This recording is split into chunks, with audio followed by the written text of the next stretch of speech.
7 days. 7 days to fill in the swimming hole my grandfather dug by hand in 1967.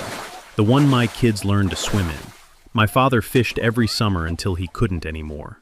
Dorothea Vance showed up at my gate the same morning the letter arrived. HOA board president, clipboard, pressed blazer, the smile of someone who has never once been told no. 7 days, Mr. Radford. After that, $250 a day in a courtnate.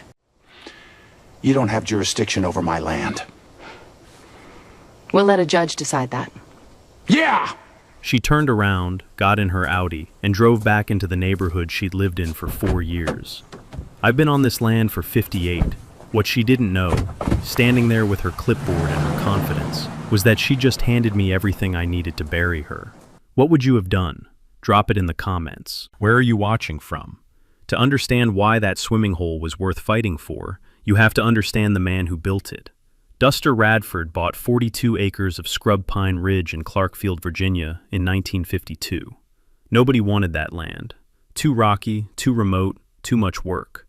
Duster bought it anyway because it was his, and that meant something to him in a way that's hard to explain to people who've never had to scratch for anything. He dug the swimming hole in the summer of 1967.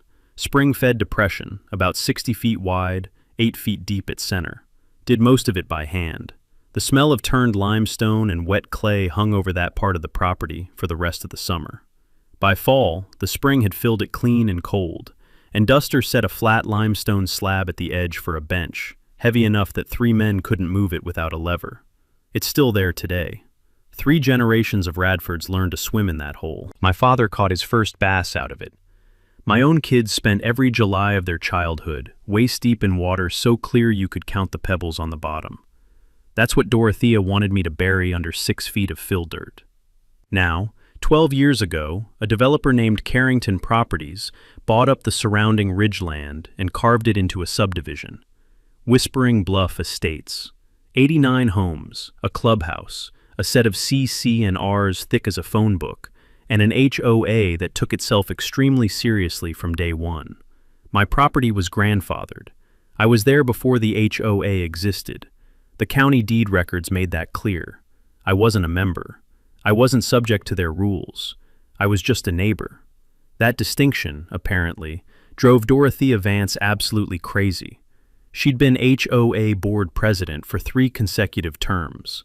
Former real estate paralegal, drove a pearl white Audi Q7, and wore her reading glasses on a lanyard, even indoors. The universal symbol of a person who needs you to know they are very busy and very important. The first time she knocked on my door, she handed me a business card with the HOA logo on it, and explained, smiling, that my swimming hole was an eyesore and a liability to neighborhood property values. I thanked her and closed the door. That was 4 years ago. Since then, the letters had come in steady rotation. My gravel driveway, my barn, my vegetable garden visible from the road. Each time, I'd pull the deed, write a polite response citing my grandfathered status, and file it in a manila folder I labeled, with what I consider appropriate understatement, HOA nonsense.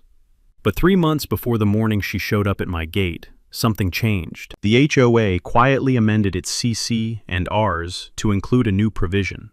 All water features, natural or constructed, visible from community roadways, had to meet state-certified safety standards or be decommissioned within 30 days of written notice.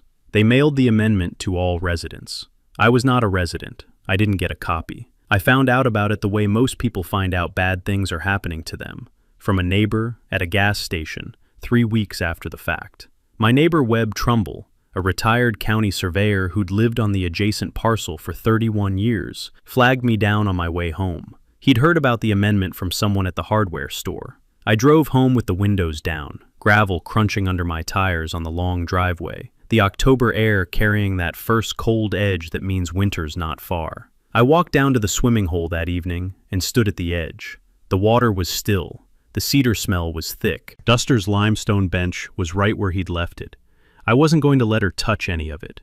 The certified letter arrived on a Tuesday morning. I was in the workshop, sanding a walnut jewelry box when I heard the mail truck come up the road. Didn't think much of it.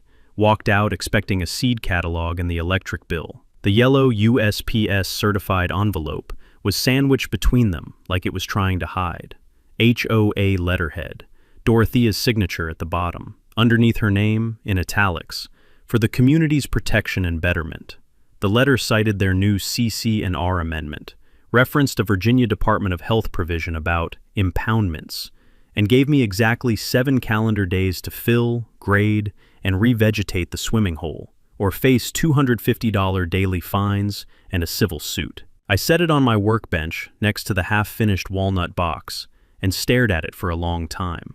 The kind of stare you reserve for things you can't quite believe are real. The smell of sawdust and linseed oil hung in the air. A normal Tuesday morning doing its best to stay normal. I called my daughter, then my brother, then Webb Trumbull, who listened to the whole thing in silence and then said, flat and certain as a survey stake, "She can't do that, Olin. Your land isn't in the HOA. 5 words. First match strike." That same afternoon, I drove to the county clerk's office, pulled the original deed, pulled the HOA's articles of incorporation, pulled the recorded plat map for Whispering Bluff Estates. I spread everything across the reading table, and the county clerk, a quiet woman named Prentice, watched me work through it with the expression of someone who has seen this exact situation before and already knows how it ends. The plat map told the story clearly. My grandfathered parcel was delineated in black and white. The HOA's jurisdiction boundary ended at my property line. Under the Virginia Property Owners Association Act, Section 55, 1 to 1,800, HOA authority is explicitly limited to lot owners within the recorded subdivision. I was not a lot owner within their subdivision. I was a neighbor they had decided to treat like a problem. Any attorney would have told them this in about 4 minutes. I went home and wrote a response letter myself. No attorney yet, just me, the deed recording number, the plat map reference, the statute citation, and 20 years of patience that had officially run out. I sent it certified mail, photographed the tracking number, filed the receipt.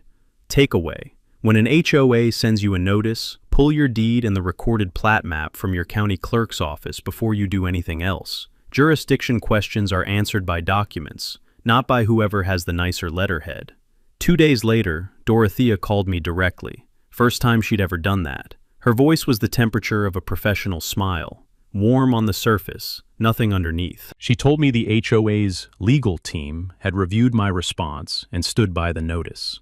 She said the swimming hole constituted a public safety hazard, and they had a community obligation to address it.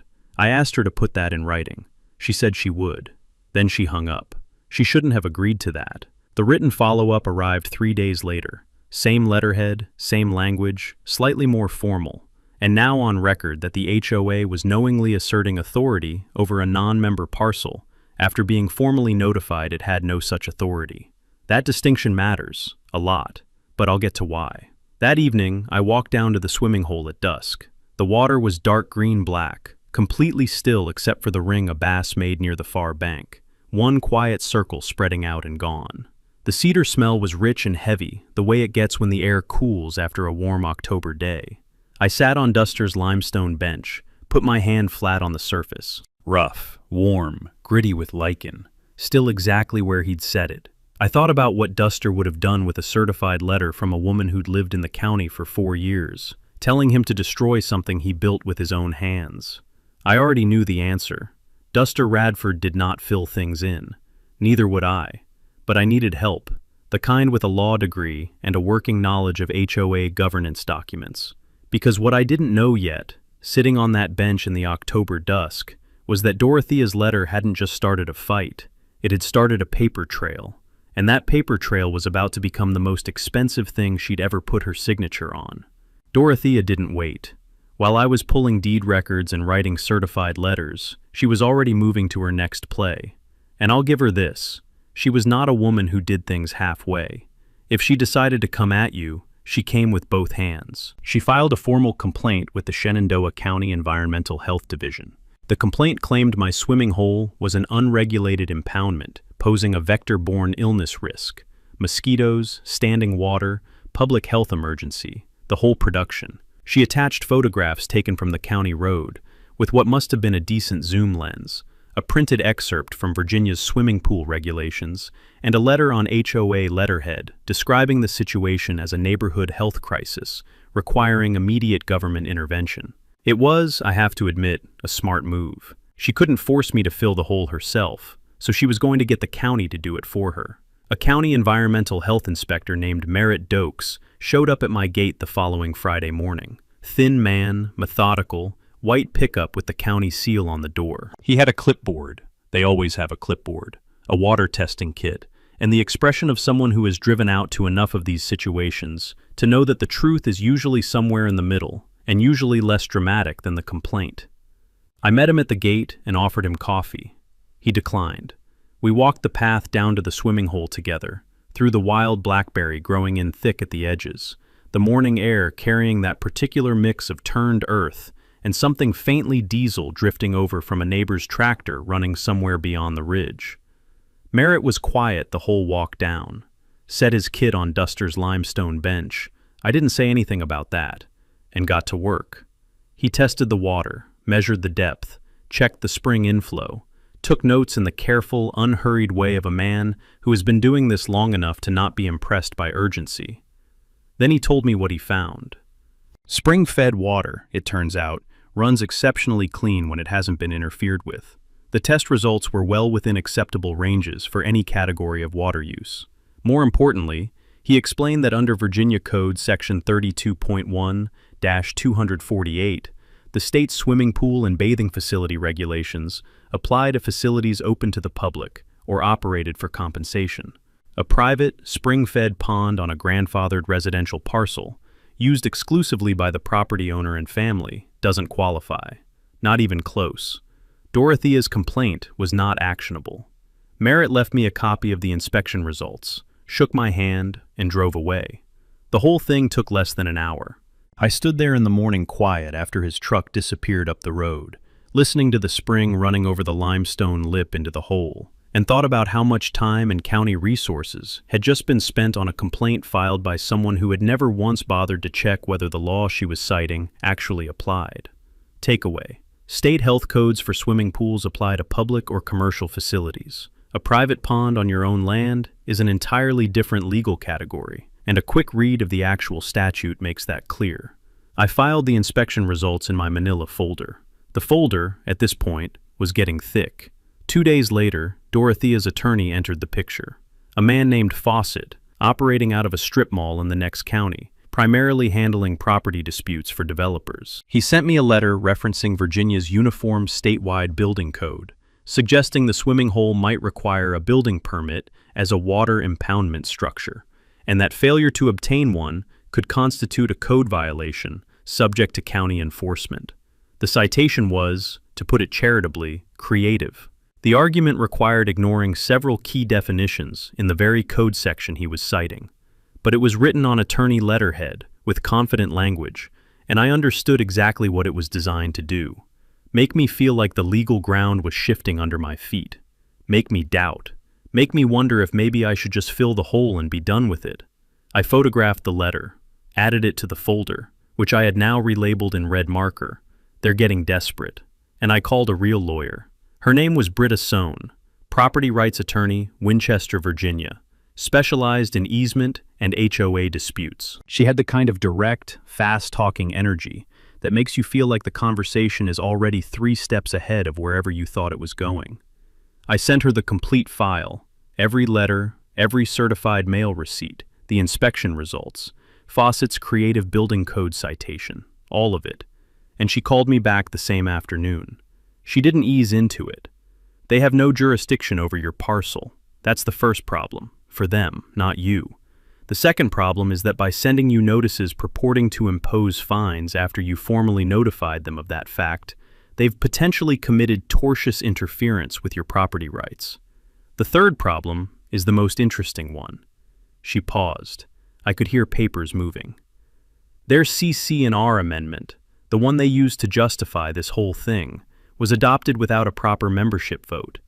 I pulled their recorded bylaws from the county this morning. The amendment required a 2/3 supermajority of all members. There is no record of that vote occurring, which means the amendment they've been threatening you with may be legally void. I sat with that for a second. So they've been threatening me with a rule that doesn't legally exist. That's one way to put it, Britta said. Takeaway. HOA CC and R amendments that skip the voting threshold required by the HOA's own governing documents can be void on their face, and those governing documents are public records anyone can pull from the county. Britta filed a formal cease and desist letter the following week. 7 pages, 11 statute citations. It addressed all 3 issues: no jurisdiction, tortious interference, void amendment, and included a litigation hold notice demanding all HOA board communications related to my property be preserved for potential legal proceedings. It was sent certified mail to Dorothea, to Fawcett, and to the HOA's registered agent simultaneously. I would have paid good money to see Dorothea's face when she opened it. Instead, I got Cressida Park's text. Cressida was a retired school teacher who'd lived in Whispering Bluff for 8 years and had never once voted for Dorothea for anything. She attended every HOA board meeting and had a gift for summarizing them in text messages of remarkable precision. She texted me the morning after Britta's letter landed. Emergency board meeting last night. Dorothea's face was a color I don't have a name for. They're going to court. The board had voted to seek a county court injunction, citing public nuisance statutes, to force me to fill the pond. Fawcett was retained for the expanded engagement, and in a move that told me everything I needed to know about how Dorothea ran that board, the HOA's monthly assessment was quietly increased by $11 to cover the legal costs. No vote, no member notification, just a line change on the next invoice. Several residents noticed. Several residents were unhappy. I learned about the injunction filing on a Thursday afternoon, while I was restaining my front porch. Half-empty can of cedar stain between my boots, the sharp medicinal smell of turpentine on my hands, afternoon light cutting long across the yard. I put the brush down, wiped my hands on a rag, and called Britta. She told me not to panic. I told her I wasn't panicking. She said she knew. Then she said something that stuck. I've been waiting for exactly this, because now they've put it in front of a judge, and judges read documents. That evening, while Britta began preparing the court response, my neighbor Webb Trumbull called. Webb was 81 years old, sharp as a finishing nail, and had spent 30 years as a county surveyor before retirement. He'd been quietly turning something over in his mind since I first told him about the situation, and he'd finally gone down to his basement to check. He kept 30 years of property surveys in a fireproof filing cabinet, organized by year, labeled by parcel, and buried in a 1961 survey of the Ridgeland, predating the Whispering Bluff subdivision by 6 years. He'd found something nobody had thought to look for: a recorded drainage easement, running across the southwest corner of what was now the HOA's common area, directly through the natural drainage path that fed my swimming hole. Webb read me the easement language over the phone, slowly, the way surveyors read legal descriptions, every word carrying weight. When he finished, I stood in my kitchen and didn't say anything for a moment. Then I got a new folder and a red marker. I wrote, "Oh, they really didn't know." A drainage easement from 1961 was interesting. What it pointed to was explosive. Britta ordered a full title search the morning after Webb's call. Not just on my property, on the HOA's recorded common areas, the plat itself, and every instrument recorded against the Ridgeland going back to 1955. She used the title company out of Woodstock that she'd worked with for years. They were thorough and they were fast. And 4 days later, a package arrived at Britta's office that she called me about before she'd even finished reading it. "Olin," she said, "Carrington had a condition. When Carrington Properties got Whispering Bluff Estates approved by Shenandoah County in 2012, subdivision approval came with strings attached, the way it always does with large residential developments on ridgeland with natural drainage. One of those strings was a drainage management agreement, recorded with the county as a condition of plat approval, and still fully active. That agreement designated the natural spring and its drainage path, which ran directly through my swimming hole, as a protected natural drainage feature under the county's stormwater management ordinance. Read that again. The county had approved the entire Whispering Bluff subdivision, partly on the basis that my swimming hole would continue to exist and function as a natural drainage element. It wasn't just my property. It was built into the county's stormwater infrastructure plan for that entire section of ridge, which meant that if I filled the swimming hole, if I did exactly what Dorothea's letter demanded, the county's protected drainage feature would be obstructed.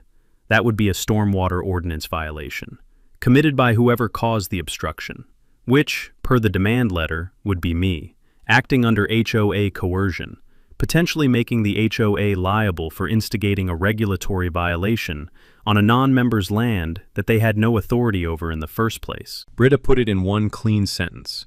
If you fill that pond because they told you to, and the drainage backs up, they may have just made themselves responsible for it. I sat with that at my kitchen table, the afternoon sun coming in sideways through the window, catching the dust in the air the way it does on quiet days when something large has just shifted. Outside, a pair of cedar waxwings were working through the wild cherry tree at the edge of the yard. Quick, efficient, completely unbothered, doing exactly what they were supposed to do. I thought about Dorothea standing at my gate with her clipboard and her 7-day deadline. I thought about Fawcett and his creative building code citations. I thought about the $11 assessment increase that nobody voted on. None of them had pulled the plat approval documents. None of them had looked at what conditions Carrington had agreed to when they built their subdivision around my land. They had built an entire legal campaign on top of a foundation they had never once checked. Here's what I now held. Proof the HOA had no jurisdiction. A cease and desist on file. A county inspection clearing the water. A 1961 drainage easement. A stormwater agreement actively protecting the feature they wanted destroyed. Evidence the CC&R amendment was void. A paper trail showing a baseless regulatory complaint. And a court date coming up fast. The trap wasn't set yet, but every piece was on the table. Before complying with any order to alter a natural feature on your land, request the subdivision's original plat approval documents from the county.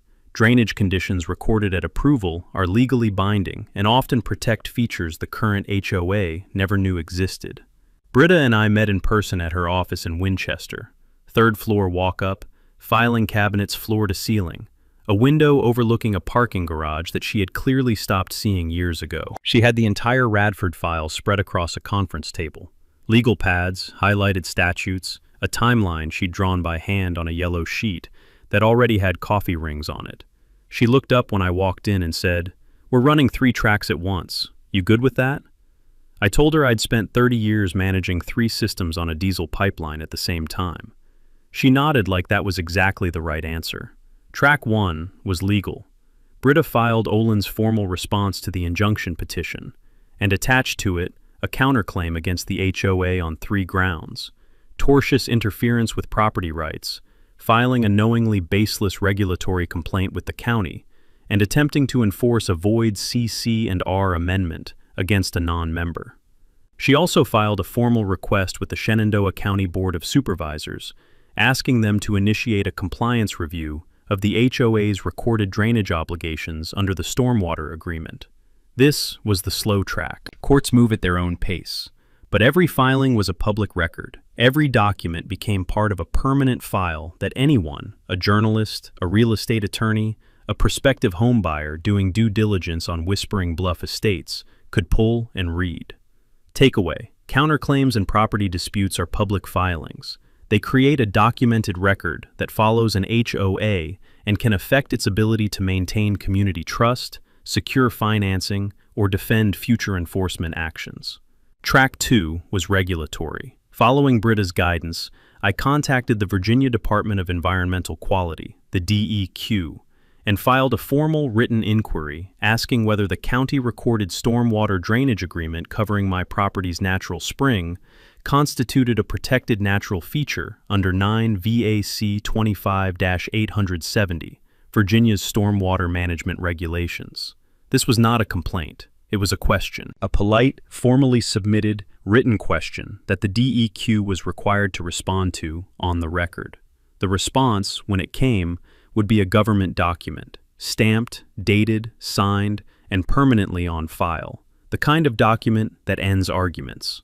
I mailed it on a Wednesday morning from the post office in town. The woman behind the counter asked if I wanted delivery confirmation. I said yes to everything available. Track 3 was the neighbors. Cressida Park had been doing quiet work, not organizing, just talking. The way retired teachers talk, which is to say clearly, calmly, and with the specific authority of someone who has spent decades making complicated things make sense to people who didn't think they could understand them. She'd identified the households with grievances: the Fennel family, fined the previous spring for a vegetable garden visible from the road. Rawson Hicks, a retired firefighter whose disability access ramp had been cited as an unauthorized structural alteration. The Portillo family, denied approval for a fence style that 3 other households on the same street already had. Over fences, at the mailbox, in the parking lot of the Kroger 3 miles down Route 7, Cressida was connecting dots. She wasn't asking anyone to do anything yet. She was just making sure they knew they weren't alone. Track 4 was physical, the survey. I hired Darnell Fitch, a licensed land surveyor out of Woodstock, to conduct a formal boundary survey of my entire parcel. Full documentation, official record, particular attention to the drainage easement corridor and the swimming hole's position within it. Darnell showed up on a cold morning with his equipment case and 2 field assistants. They worked through the day, the theodolite catching the pale November light on the ridge, the crunch of frozen grass under their boots as they moved from corner to corner. By afternoon, bright orange survey stakes with reflective tape stood at every boundary point, including 3 along the line closest to the HOA's common area. Legal, visible, permanent. They made it unmistakably clear, to anyone who walked that land or drove that road, exactly where my property ended, and exactly where the HOA's authority stopped, which was, to be precise, 12 feet short of my gate.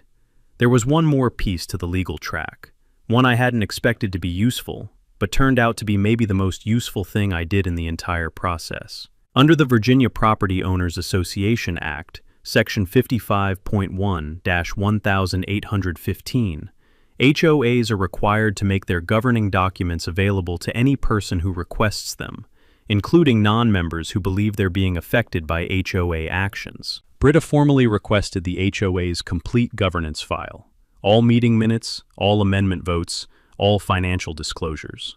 Fawcett objected. Britta noted the objection in her next filing.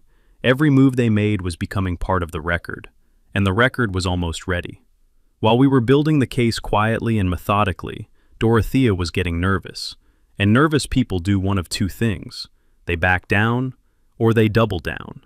Dorothea was not a backing down person.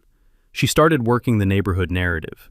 At the next HOA meeting, which Cressida attended and summarized with her usual precision, Dorothea presented my swimming hole as a breeding ground for mosquitoes, a drowning liability, and, most creatively, a contributor to declining property appraisal metrics across the entire subdivision. She had charts. She had photographs. She had the particular energy of someone who has decided that the best defense is a louder offense. Then the flyer appeared. 1 page. A photograph of the swimming hole taken through a zoom lens from the county road. Bold text at the top. Neighborhood safety concern. Below the photo, a paragraph about standing water, vector-borne illness, property values, and the HOA's responsible action in addressing the threat. No mention that the water had tested clean by the county's own inspector. No mention that the hole had existed for 57 years without incident. No mention of the counterclaim, the void amendment, or the stormwater agreement. A copy landed in my mailbox, not mailed to me, just slipped in by an unknown hand, which told me everything I needed to know about how confident Dorothea actually was. I photographed it, sent it to Britta. She photographed it and opened a new subfolder, Defamation, Potential.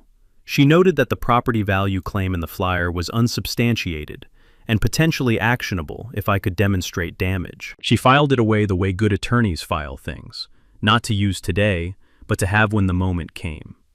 Takeaway.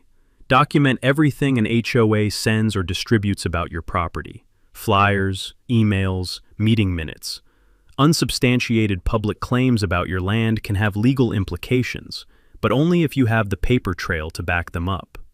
Then Fawcett tried something genuinely clever. He contacted my homeowner's insurance carrier directly, suggesting the swimming hole represented an uninsured liability the carrier should be aware of. The play was elegant in a snaky kind of way. Either my premiums go up and I become motivated to fill the hole to bring them back down, or the insurer pressures me to eliminate the liability themselves. Either way, Dorothea gets what she wants without having to win in court. I got a routine inquiry letter from my carrier, a regional company I'd been with for 22 years, asking me to provide information about the water feature on my property. I forwarded it to Britta before I even set it down. She responded to the insurer directly, attached the county inspection results, attached the DEQ inquiry confirmation, attached a brief legal summary explaining the private use exemption under Virginia Code Section 32.1-248. The insurer reviewed the materials, classified the inquiry as resolved, and closed the file. The whole thing cost Fawcett one phone call, and cost me one afternoon and produced nothing for either of them. But here's the thing about people who are losing. They don't always know it yet. Meanwhile, I filed a Freedom of Information Act request with Shenandoah County under the Virginia Freedom of Information Act, Section 2.2-3700. I requested all county communications related to the HOA's complaint against my property, all records of the HOA's stormwater drainage obligations, and all permits and conditions issued to Carrington Properties during the Whispering Bluff subdivision approval process. The county had 5 working days to respond. The response arrived in a box. That box sat on my kitchen table on a rainy Friday evening. Coffee going cold at my elbow, yellow legal pad filling up with notes, rain ticking steady against the window glass. Outside, the path to the swimming hole was running with water, sheets of it coming off the limestone cap, filling the hole a little faster than usual. I could hear the spring from where I was sitting, that low, constant sound it makes when the water's running high. I kept reading. And somewhere in the middle of that box, between county planning emails and permit applications I hadn't expected to see, I found something that changed the shape of everything. An email chain, 2011, between a Carrington Properties executive and the county planning department. In one message, the Carrington executive specifically referenced Duster Radford's property by name and noted that the swimming hole's spring drainage had been incorporated into the subdivision's stormwater plan as a natural detention feature. They built their subdivision around my grandfather's swimming hole. They told the county it would stay. Then they sold the lots, formed an HOA, and apparently forgot to mention any of that. I circled that paragraph 3 times in red pen. The court hearing was 5 weeks out. Dorothea, from everything Cressida was reporting, had decided the outcome was already settled. At the next board meeting, she referred to the injunction as a formality, the Radford situation as nearly resolved, and the upcoming hearing as a matter of paperwork rather than genuine uncertainty. She said this, apparently, with complete confidence. She hadn't seen Britta's counterclaim file. She hadn't seen the Carrington email. She hadn't seen the DEQ inquiry on record. Confidence built on incomplete information is just a longer way of spelling mistake. Then she showed up at my door on a Saturday morning, unannounced, casual clothes, a calculated choice from a woman who was never not calculating. She was carrying something wrapped in a dish towel that appeared to be a coffee cake, which is a remarkable escalation of social weaponry, and one I genuinely did not anticipate. She proposed what she called a community solution. The HOA would pay me $8,500 to fill the swimming hole myself and release all claims against the board. She presented it as generosity. I thanked her for the coffee cake, which, to be fair, smelled like it had actual cardamom in it, and told her I'd be in touch. I called Britta the moment Dorothea's Audi cleared the end of my driveway. An unsolicited settlement offer, made directly to a represented party, has procedural implications. Britta was interested. She noted the dollar figure. She noted the timing, 5 weeks before a court hearing. She added it to the file. Takeaway. If an HOA contacts you directly with a settlement offer after you've retained legal representation, tell your attorney immediately. Direct contact with a represented party is a procedural violation, and the offer itself signals how worried they actually are. The offer told me something important. $8,500 was not nothing for an HOA the size of Whispering Bluff. That was real money coming out of a community assessment fund. You don't offer real money to someone you think you're going to beat in court. While Dorothea was baking coffee cake and making offers, Cressida had been counting signatures. Under the HOA's own bylaws, a petition signed by 10% of the membership triggered a mandatory special meeting. 10% of 89 households was 9 signatures. Cressida had 7. the Fennels, Ross and Hicks, the Portillos, and 4 others who'd had enough of CC&R enforcement that seemed to follow no consistent logic, except proximity to whoever had crossed Dorothea recently.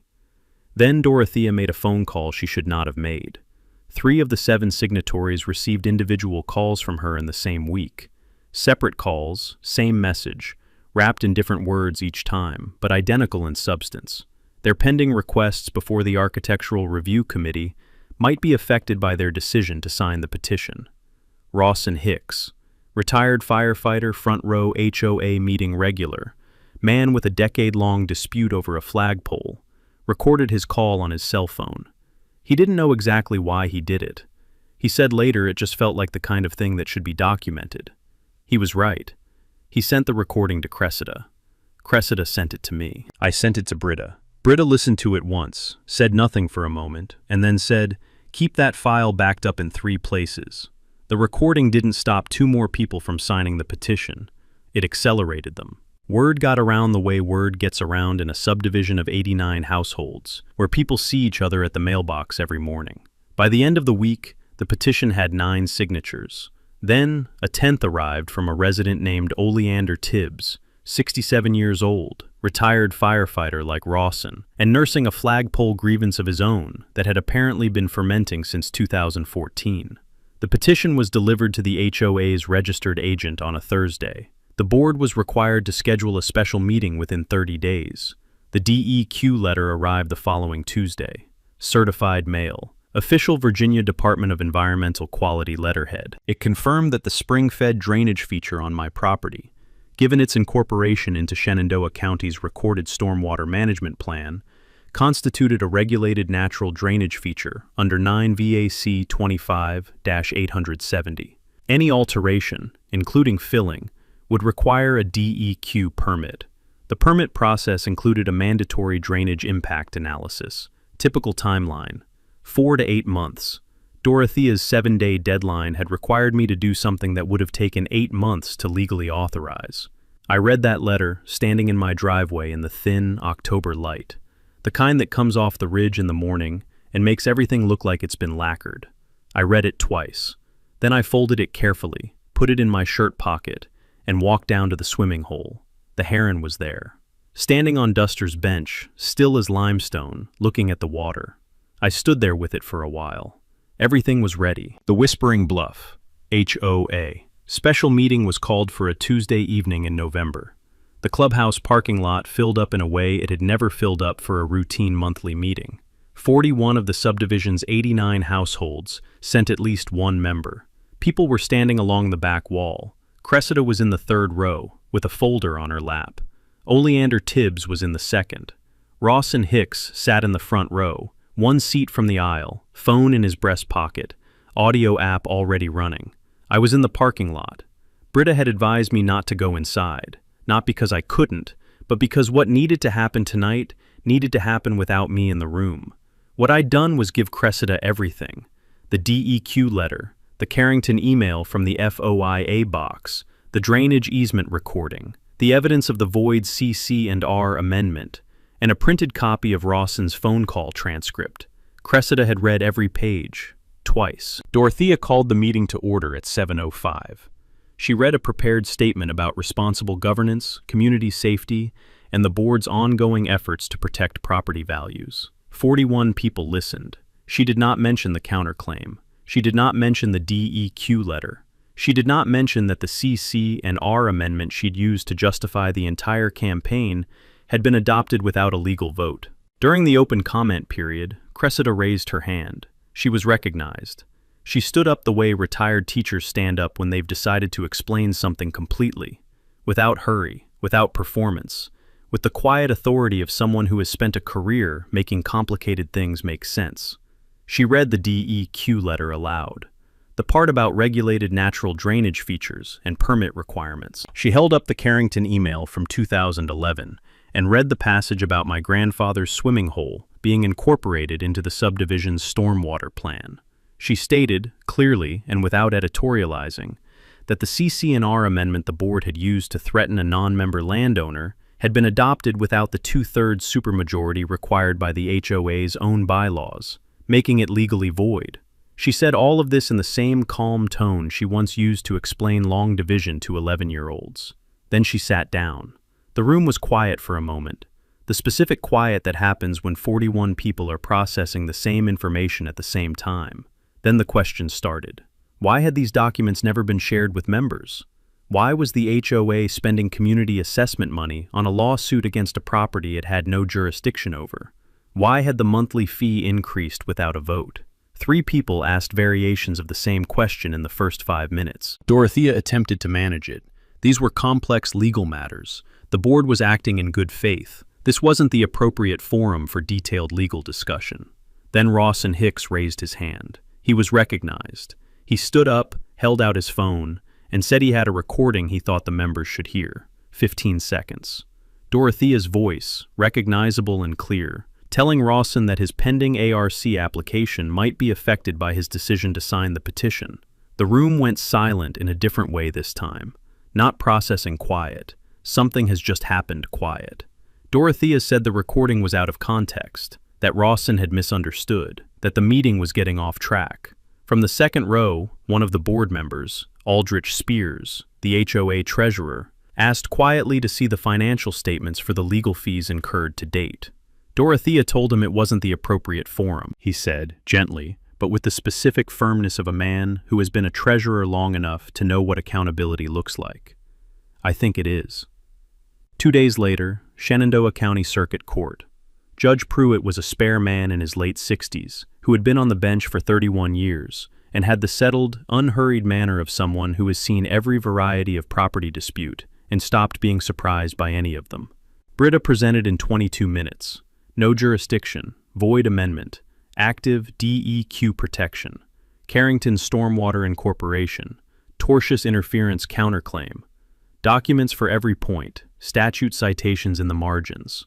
Fawcett argued for 40 minutes. He cited 4 statutes. None of them applied cleanly to the facts of the case.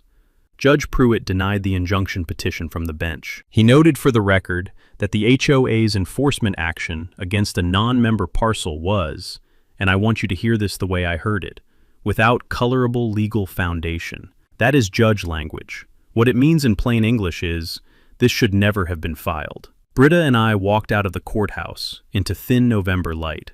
She doesn't usually show visible satisfaction. That afternoon, she made an exception. After the gavel came down, things moved the way things move when the fight has gone out of the room. 3 months after the hearing, the HOA board, now operating under interim president Aldrich Spears, following Dorothea's quiet resignation from all board positions, reached a settlement on the counterclaim.